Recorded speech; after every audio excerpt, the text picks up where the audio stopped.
Salut à tous. Comme vous le savez bien, depuis la nuit des temps, les gens cherchent à travailler pour gagner une rémunération en contrepartie. Mais aujourd'hui, je vais vous présenter les pires métiers du monde. Branleur de dindons. On ne pourra pas lui dire qu'il ne branle rien de ses journées, oui, c'est un métier chelou. Les dindons ont une reproduction faible, mauvaises conditions d'élevage, obésité empêchant l'acte. Du coup, les dindes ne font pas beaucoup de dindonneaux. Ce qui est problématique lorsque l'on est l'une des viandes les plus mangées. Alors, les éleveurs ont ajouté une corde à leur tir, celle de branler les dindons. Il faut donc bien les motiver ces dindons, et pour les simuler et récolter leurs semences, intervient le branleur de dindons qui pourrait faire appel à l'homme qui murmurait à l'oreille des dindes. Habillé de vert, une couleur que les dindons kifferaient.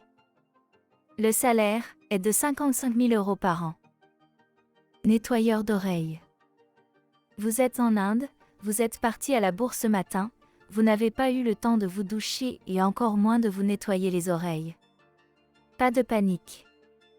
Les nettoyeurs d'oreilles sont là pour vous. Avec leur petit bonnet rouge et leur sacoche remplie d'outils auriculaires, du coton, une longue aiguille en acier, de l'huile et parfois une pince à épiler, on les repère facilement.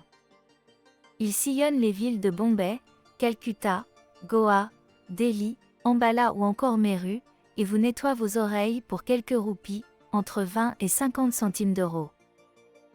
En effet, tous les nettoyeurs d'oreilles vous diront que cette profession existe depuis le Moyen Âge, et que pour avoir les derniers potins sur le roi et la cour, les gens allaient soit se faire tailler la barbe, soit se faire nettoyer les oreilles. Pleureur professionnel. Tout d'abord, bien qu'il s'agisse d'un emploi peu commun, le pleureur professionnel est un métier datant de l'Antiquité. D'ailleurs, à l'époque, et aujourd'hui en Extrême et Moyen-Orient, uniquement les femmes exerçaient ce métier. Mais alors, de quoi s'agit-il ?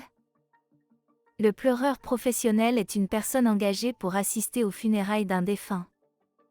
Avant d'assister à l'enterrement, ou crémation, le pleureur professionnel organise un rendez-vous avec la famille en deuil afin de prendre connaissance de ses missions. Devra-t-elle pleurer discrètement ou en faire des caisses ? Devra-t-elle seulement faire acte de figuration pour remplir un peu plus la salle ? Mais quel est l'intérêt de ce job insolite, mais surtout glauque ? Il se peut que des familles engagent un pleureur professionnel pour qu'aux funérailles, les gens se disent qu'il assiste au départ d'une personne très importante et appréciée. En effet, plus la tristesse est forte, plus la personne devait être quelqu'un de bien. Certes, ça reste un job un peu glauque, mais c'est plutôt bien payé. Chaque figurant chagriné coûte environ 68 $.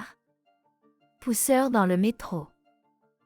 Si vous avez déjà été à Tokyo à l'heure de pointe, vous avez certainement fait l'expérience d'être poussé à l'intérieur de la rame de métro par des agents employés spécialement pour cette tâche.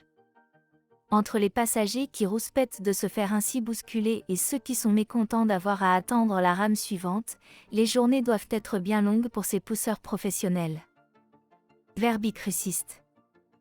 Non, le métier d'un verbicruciste ne consiste pas à manger des vers de terre crus. Il est un peu plus sympathique puisqu'il consiste à confectionner des grilles de mots croisés que nous, cruciverbistes, remplissons en salle d'attente ou dans le métro. Pourquoi figure-t-il alors dans cette liste ?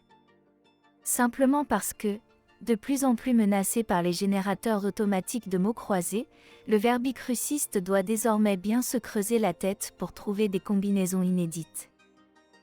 Côté rémunération, les verbicrucistes sont généralement payés à la grille, environ 50 € bruts, selon la taille de la grille. Testeur de toilettes.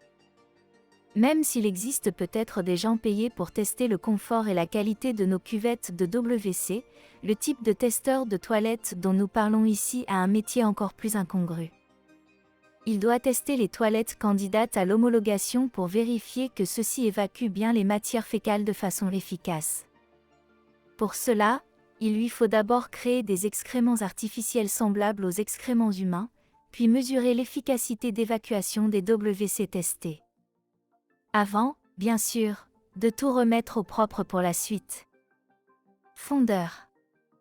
Le terme « fondeur » ne désigne pas seulement les athlètes de ski de fond, mais s'emploie également pour désigner les employés de fonderie, de métal certes, mais aussi animal, dans lesquels on transforme les restes d'animaux récupérés à l'abattoir ou chez les particuliers. Si vous ne supportez pas trop la vue des belles carcasses bien alignées sur le comptoir de votre boucher, imaginez-vous travailler toute la journée dans un hangar où l'on récupère ces restes pour les transformer en farine ou graisse animale, fertilisants ou produits cosmétiques. Un fondeur salarié peut débuter avec un salaire de 1 458 €, SMIC, et avec l'ancienneté aller jusqu'à 2 500 € brut mensuels. Gardien d'autruche. Plus rare que le métier de videur de boîte de nuit qui doit parfois séparer des clients un peu échauffés pour éviter qu'une bataille ne dégénère, le métier gardien d'autruche existe pourtant bel et bien en Afrique du Sud. Les autruches n'ont pas besoin de consommer pour révéler leur caractère belligérant. Les altercations entre ces grands volatiles à l'instinct territorial très développé sont fréquentes. Et c'est leur gardien qui doit s'interposer pour éviter qu'elles ne se blessent entre elles. Essayez de faire la médiation entre deux oiseaux mesurant jusqu'à 2,50 mètres et pesant jusqu'à 150 kg, on verra dans quel état vous rentrez chez vous le soir. Sélectionneur de blagues carambar. Il est fini le temps où, enfant, la plus grande joie d'ouvrir un carambar provenait de la lecture des blagues écrites au verso des emballages?